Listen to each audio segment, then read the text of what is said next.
Assalamualaikum warahmatullahi wabarakatuh. Good evening. This is Primetime Asia. I'm Rafida Fendi, and this week in Primetime Asia, Australia's new Prime Minister swears in a new cabinet. Japan's upper house of parliament enacts controversial defense bills for historical policy shift. North Korea says it will increase its war deterrence effort after Japan enacts bills easing the limits of its pacifist constitution on the military. Nepal adopts its first full democratic constitution. Residents of Lahore prepare for Eid al-Adha, marking the end of the Hajj. MegaUploads.com king, fighting extradition from its adopted country to the United States, says the lawsuits are a war against innovation. An Auckland court rules that search warrants used to raid the New Zealand mansion of the king.com, the leader of a suspected internet copyright theft ring, were illegal. Katini Knox has the details.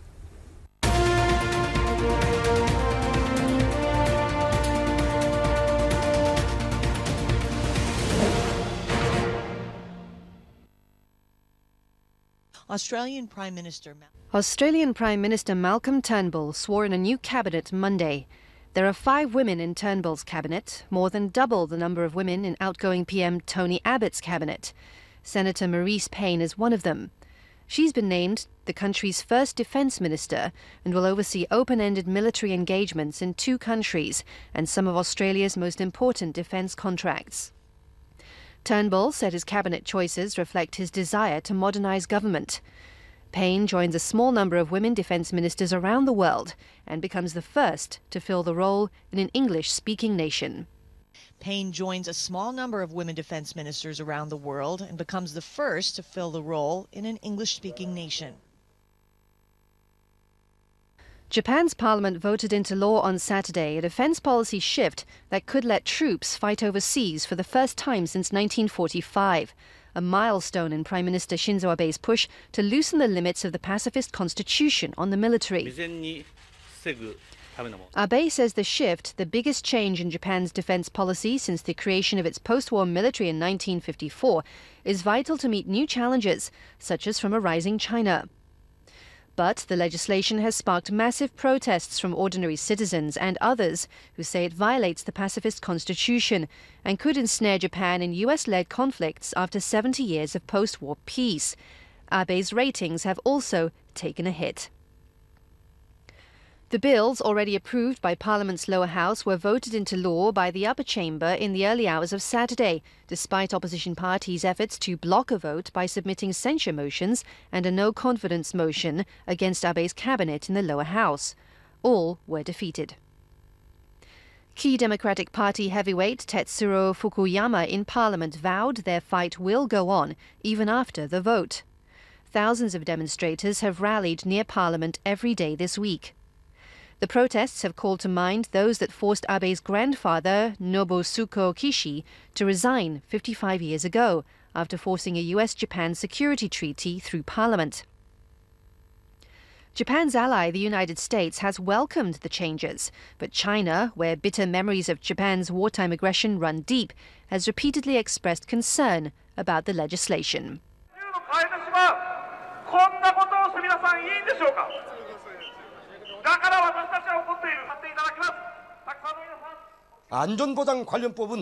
North Korea said it would increase its war deterrence effort as Japan enacted bills easing limits of the pacifist constitution on the military. Japan's security bills were enacted into a law by the Parliament upper house early on Saturday. North Korea's state-run television KRT, quoting a foreign ministry statement, said the security law is an outcome of the ugly and illicit union between Japan and the United States, as the US is trying to consolidate its rule over Asia and the world forcibly, using Japan as shock troops so that Japan tries to invade other countries with the support of the US. This week, the North announced a plan to fire a long-range rocket that it says is for a space program. It also said it was working to improve its nuclear arsenal.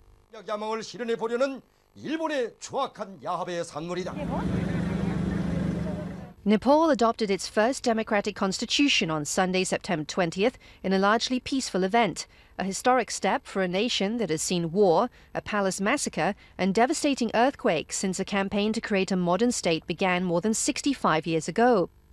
President Ram Baran Yadav promulgated the charter intended to unite the country, but it has already exacerbated divisions in some places. Demonstrations in the lowlands in recent weeks were met with a tough response from Kathmandu, which ordered in the army after protesters attacked and killed police. More than 40 protesters and police died. There were no reports of major violence on Sunday, though 3 people were wounded when police fired at people trying to break a curfew in Burgunj in the south.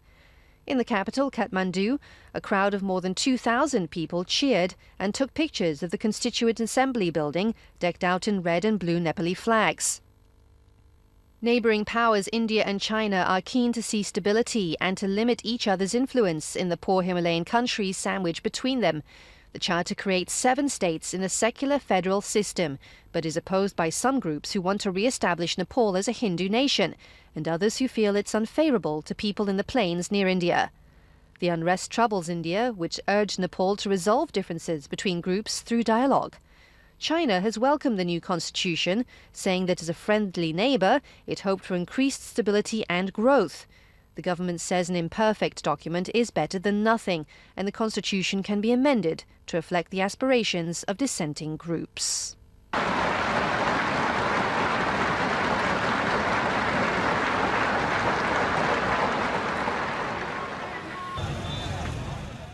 Muslims in Pakistan are preparing to celebrate Eid al-Adha, the Muslim festival of sacrifice, and as it draws near, makeshift markets selling cows, goats and camels spring up around all major towns and cities in Pakistan. Affluent Muslims who can afford to do so sacrifice domestic animals as a symbol of Abraham's willingness to sacrifice his only son. Disheartened buyers browse around the Lahore Eid market, many complaining they had been coming there for several days without finding any animal they could afford to buy. This time there's a minimum of 30% increase, 30 or 40% increase in the price of cows, and for goats and lambs an increase of almost 50% as compared to last year, said physician Muhammad Ali. Cattle owners, on the other hand, said customers were offering unreasonably low prices, but were hopeful that sales would pick up closer to Eid. In Pakistan alone, nearly 10 million animals costing $3 billion are slaughtered during the 2 days of Eid al-Adha. It's the time of the year when new knives need to be bought or old knives sharpened, and blacksmiths across the country are busy sharpening their knives and choppers for the 2 days of sacrifice. The festival begins after millions of Muslims from across the world perform the Hajj, the annual pilgrimage to Mecca in Saudi Arabia. Pakistan is celebrating Eid al-Adha on Friday, September 25th this year, at least a day behind the rest of the Muslim world. Sultan bhai.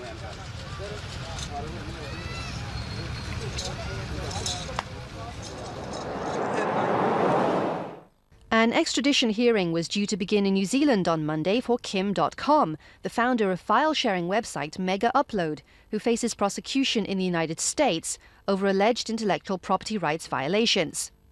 The hearing, held in Auckland, was expected to continue for several weeks. In a case which has attracted huge international interest, the German national faces U.S. criminal charges, including online piracy, fraud, racketeering and money laundering over the site, which he ran from New Zealand. At one time, Mega Upload, which was founded in 2005, accounted for 4% of total internet traffic, exchanging files ranging from Hollywood films to wedding videos. .com, now aged 41, was arrested in 2012 as a result of U.S. court action and is accused of massive copyright infringement. What do you think about his way one more night? Originally known as Kim Schmitz, .com has denied the charges against him. He told a U.S. federal appeals court in July that he believed the seizure of millions of dollars of assets tied to the defunct site was unconstitutional. .com, the New Zealand resident who once flaunted a fleet of vintage cars, a fully staffed rented mansion and globe-trotting holidays, said that his wealth had evaporated due to mounting legal fees which had resulted in the departure of most of his legal team.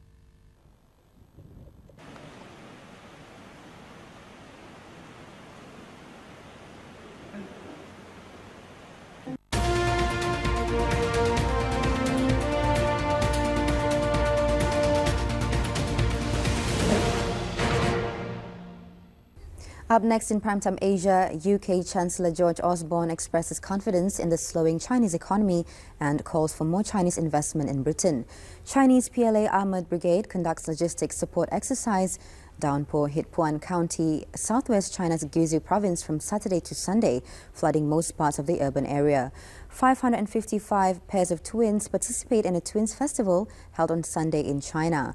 And South Korean researchers develop a brainwave interface which can control an exoskeleton robot that helps the disabled. Katani Knox has the reports.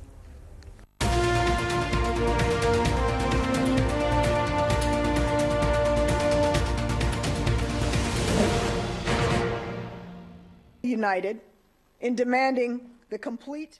U.S. National Security Advisor Susan Rice on Monday issued a stern warning to China before President Xi Jinping's visit that state-sponsored cyber espionage must stop, calling it a national security concern and critical factor in U.S.-China relations.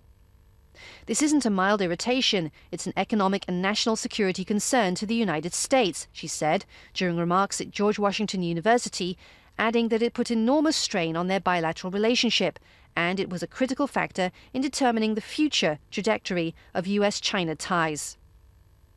President Barack Obama and Xi are expected to have an intense back and forth about the issue when the Chinese leader comes to the White House this week. Rice also said the United States would insist on maintaining freedom of navigation and commerce through busy sea lanes in disputed areas of the South China Sea. Rice said Obama would be direct with Xi on those issues and disagreements over human rights at their meetings.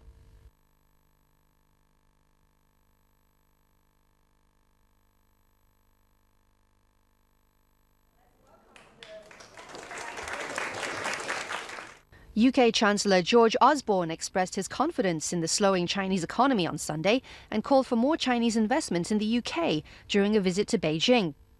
Despite disagreements over human rights and the former British colony of Hong Kong, China values Britain's staunch defence of free trade and lack of obstacles to investing in Britain.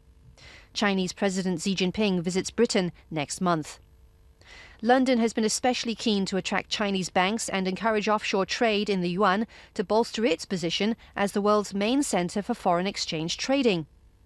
A string of downbeat activity data combined with wild price swings in the stock markets and a surprise currency devaluation in August have fueled fears that the Chinese economy may be slowing more sharply than was expected earlier, putting Beijing's 2015 growth target of 7% at risk. Osborne said he was very deliberately visiting the Shanghai Stock Exchange on Tuesday and would be talking about what had happened on the financial markets over the summer. The Chancellor later took in a performance of the British drama War Horse, which has been translated into Mandarin Chinese and is currently running in Beijing.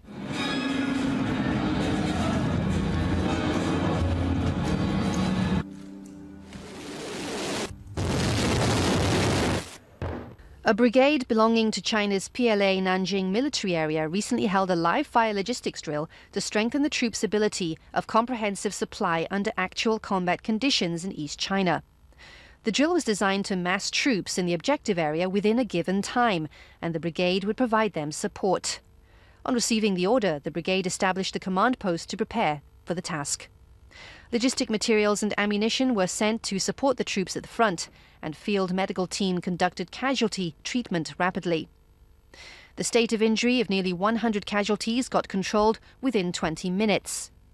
Meanwhile, fueling vehicles were employed to refuel the passing vehicles since the field oil depot got harassed.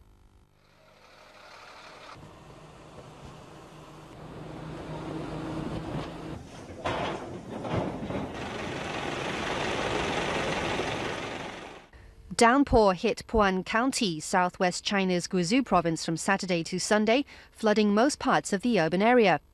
The heavy rainstorm brought a precipitation of 148.6 millimeters. The accumulated water reached 2 meters at the deepest part, and many vehicles were stranded on the road.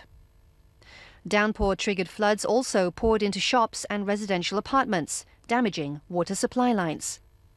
Local authorities arranged people to conduct the relief work and damage assessment.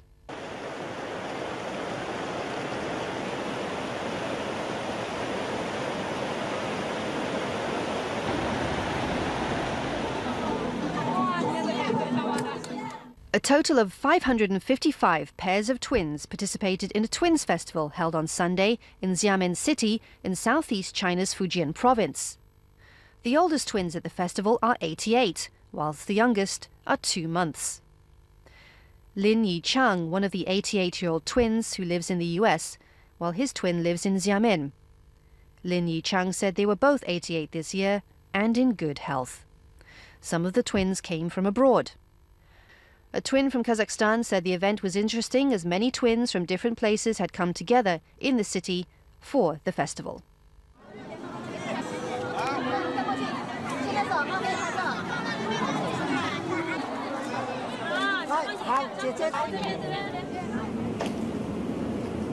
South Korean researchers have developed a brain-machine interface which can control a lower limb exoskeleton robot without any manual manipulation. The brainwave interface uses electroencephalogram EEG signals along with a lower limb exoskeleton system to decode specific brainwaves into motion control orders. It can help the disabled and elderly people in everyday life, said Lee Seong-wan, professor of brain and cognitive engineering at Korea University. The exoskeleton robot has a visual stimulus generator with 5 LEDs, light-emitting diodes. Each of the 5 LEDs flicker with different frequencies and are related to 5 different commands, such as turn left or right, walk forward, stand up, and sit down. The control system can collect the signals with the EEG cap through a wireless transmitter-receiver and convert them into system instructions to operate the exoskeleton. The brainwave system is focused on understanding the user's intention clearly, and Lee says anyone can operate the robot within a few minutes. Researchers aim to apply the system to other devices.